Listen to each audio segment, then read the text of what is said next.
সরকার পতনের পরে কতগুলো মানুষ যেখানে সেখানে হত্যা করা হলো, কতগুলো ধর্ষণের শিকার হলো আমাদের মা বোনেরা, কতগুলো লুটপাট হলো, কত চাঁদাবাজি হইল, এগুলো কি কারা আসমান থেকে ফেরেশতা আসছিল? কারা করলো এগুলো? বাংলাদেশের মানুষ না? না পাকিস্তান থেকে মানুষ এসে ভাড়া এসে এখানে করছে? না ইন্ডিয়া থেকে মানুষ এসে করছে? বাংলাদেশের মানুষই করছে। তার মানে বোঝা গেল আমরা বিভিন্ন দলের নাম দিয়ে দলকে কালারিং করি, কিন্তু কাজ করি ওই অকাজটা আমরা করি, আমাদের কারণে আমাদের দুর্নাম হয়।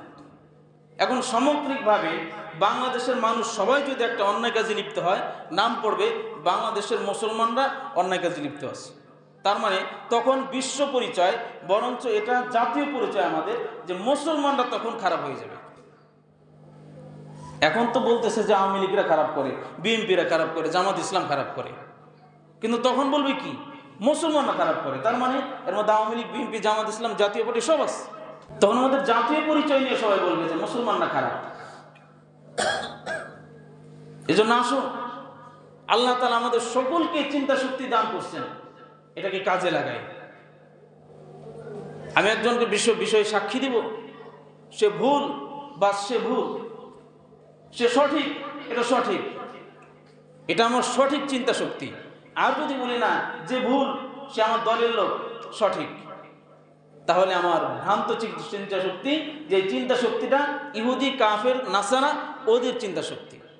মুহতারাম হাজিরিন, আমাদের চক্ষু যে এরকম চক্ষু না হয় যে চক্ষুর মাধ্যমে ভালোটা আমরা দেখতে না পারি, আমাদের ওই কানটা যেন ওই কান না হয়, কাফেরদের মতো কান না হয়, যে কানের মাধ্যমে ভালো কিছু শ্রবণ আমাদের সহ্য না হয়।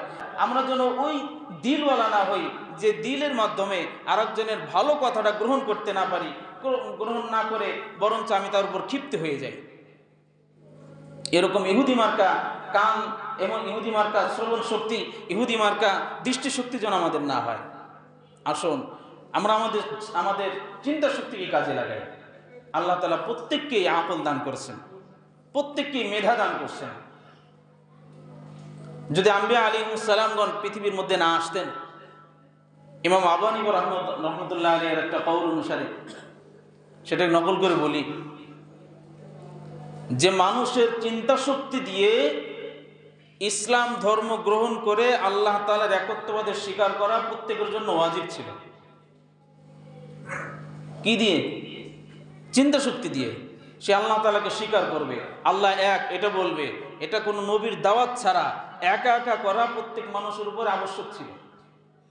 তো সেক্ষেত্রে আল্লাহ তাআলা তো আমাদের উপর নবী রাসূলগণ প্রেরণ করে ইহসান করছেন, দয়া করছেন। এখনো যদি আমি কোরআনে বারবার ডাকার পরেও, হাদিসে বারবার বলার পরেও, নবী সাল্লাল্লাহু আলাইহি ওয়াসাল্লাম বলার পরেও, উম্মতের দরদীগণ বলার পরেও যদি আমার চিন্তা শক্তিকে আমি আসল পথে কাজে না লাগাই, সঠিকভাবে ব্যয় না করি, তাহলে আর কখন করব? যখন হলকমের এখানে চলে আসবে মউত, তখন তো আর আমার তওবাও কাজে লাগবে না, তখন আমার কোনো দানও কাজে আসবে না, তখন আমার কোনো আহাজারিও আমার কাজে আসবে না।